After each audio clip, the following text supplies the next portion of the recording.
आज का जो हमारा वीडियो रहेगा वो बाल विकास के 10 महत्वपूर्ण प्रश्नों पर रहेगा।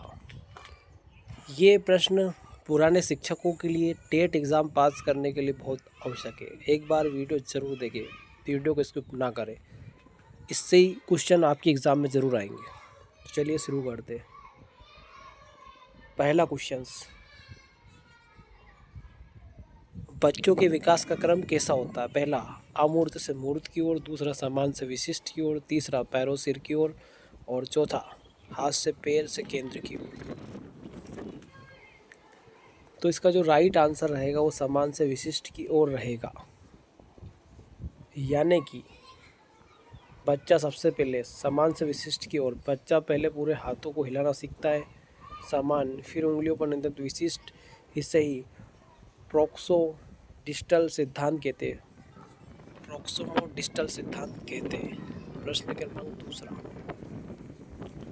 जीन पियाजे के अनुसार अहम केंद्रित विचार का अर्थ क्या है? पहला विकल्प, बच्चा सोचता है कि दुनिया उसके चारों ओर घूमती है और बाकी लोग भी वैसा महसूस करते हैं जैसा वो करता है। दूसरा ऑप्शन, बच्चा पूरी तरीके से आत्म केंद्रित और स्वार्थी होता है। तीसरा ऑप्शन, भाषा विकास की अंतिम अवस्था है। और चौथा ऑप्शन, समाज के साथ बातचीत करने का तरीका है। तो जो इसका राइट आंसर रहेगा वो रहेगा ऑप्शन ए, बच्चा सोचता है कि दुनिया वैसे चारों ओर घूमती है और बाकी लोग भी वैसा ही महसूस करते जैसा कि वो करते। तो जीन पियाजे के अनुसार पूर्व सक्रियात्मक अवस्था 2 से 7 वर्ष में बच्चों दूसरे की नज़रों को समझने में असमर्थ होता है। प्रश्न क्रमांक तीसरा,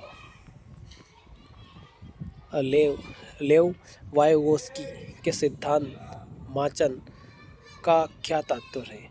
पहला, बच्चों को पूरी तरह स्वतंत्र छोड़ना।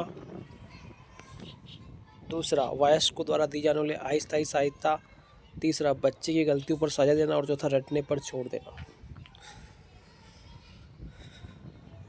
तो इसका जो राइट आंसर रहेगा ऑप्शन बी रहेगा, यानी कि वयस्कों द्वारा दी जाने वाली अस्थायी सहायता को माचन या फिर इसके फोल्डिंग या फिर पाड़ा कहते हैं।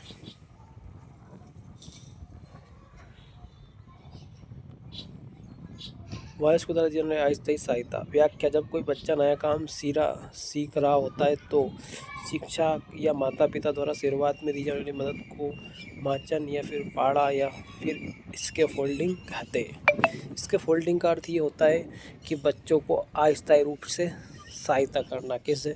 जैसे स्कूल में बच्चों को होमवर्क दिया तो माता पिता को जो उसकी मदद करते हैं उसको बोलते हैं इसके फोल्डिंग, माचा या फिर पाड़ा।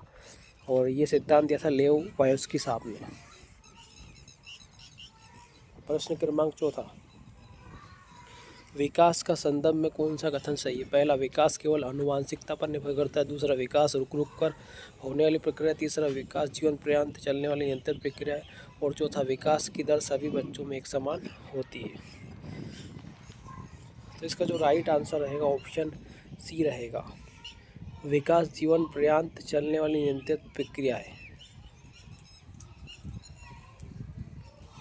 विकास जीवन पर चलने वाली निरंतर प्रक्रिया है। प्रश्न क्रमांक 5वां,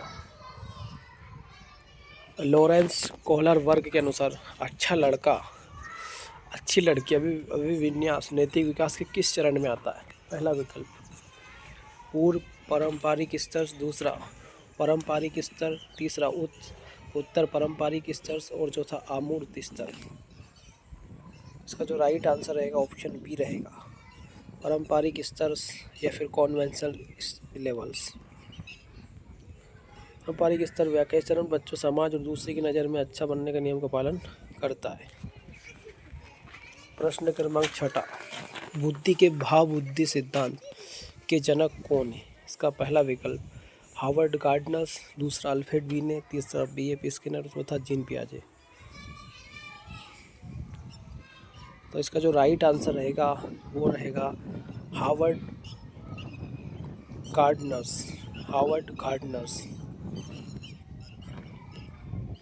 हार्वर्ड गार्डनर ने बताया कि बुद्धि एकांकी नहीं होती है, बल्कि 8 प्रकार की अलग अलग बुद्धिमत्ता होती है, जैसे भाषाई, तार्किकता, संगीत में आदि। प्रश्न क्रमांक 7वां, बच्चों के सामाजिकरण की प्राथमिक संस्था होती है? पहले विद्यालय, दूसरा मीडिया, तीसरा धार्मिक स्थल और चौथा परिवार। तो जो इसका राइट आंसर रहेगा वो रहेगा परिवार।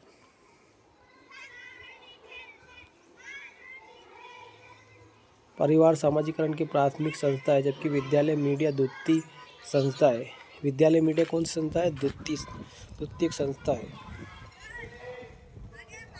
ठीक है। प्रश्न क्रमांक 8वां, समावेशी शिक्षा का मुख्य उद्देश्य क्या है? केवल दिव्यांग बच्चों का विशेष स्कूल पढ़ाना, बी सभी बच्चों को चाहे उसकी क्षमता कुछ भी हो एक नियमित स्कूल में एक साथ पढ़ाना, तीसरा आर्थिक रूप से कमज़ोर बच्चों को अलग बिठाना, और चौथा केवल मेधावी बच्चों पर ध्यान देना। तो इसका राइट आंसर रहेगा समावेशी शिक्षा जो रहती है सभी बच्चों को चाहे क्षमता कुछ भी हो एक नियमित स्कूल के साथ पढ़ाना, चाहे वो दिव्यांग हो, अक्षमता वाला है, बौद्धिक स्तर किसी प्रकार का हो। प्रश्न क्रमांक 9, डिसलेक्सिया का मुख्य रूप से किससे कठिनाई संबंधित होती है? पहला पढ़ने में, दूसरा लिखने में, तीसरा गणना करने में और चौथा चलने में। इसका जो राइट आंसर आएगा पढ़ने में। लिखने की अक्षमता को डिस्ग्राफिया और गणितीय अक्षमता को डिसकैल्कुलिया कहते हैं। प्रश्न क्रमांक 10वां, बाल केंद्रित शिक्षा में शिक्षक की क्या महत्वपूर्ण भूमिका है? एक तनाशाह की जो केवल आदेश देता है, दूसरा एक सुगमकर्ता है मार्गदर्शक के रूप में, तीसरा शिक्षक से परीक्षा लेने के लिए और चौथा निष्क्रिय दर्शक के लिए। तो जिसका राइट आंसर रहेगा वो रहेगा ऑप्शन बी, एक सुगमकर्ता, फैसिलिटेटर या मार्गदर्शक के रूप में। यदि मेरा वीडियो आपको पसंद आया तो चैनल को सब्सक्राइब अवश्य करें और अपने पुराने शिक्षक साथियों को इस वीडियो को ज़रूर शेयर करें। Thanks for my video watching. धन्यवाद।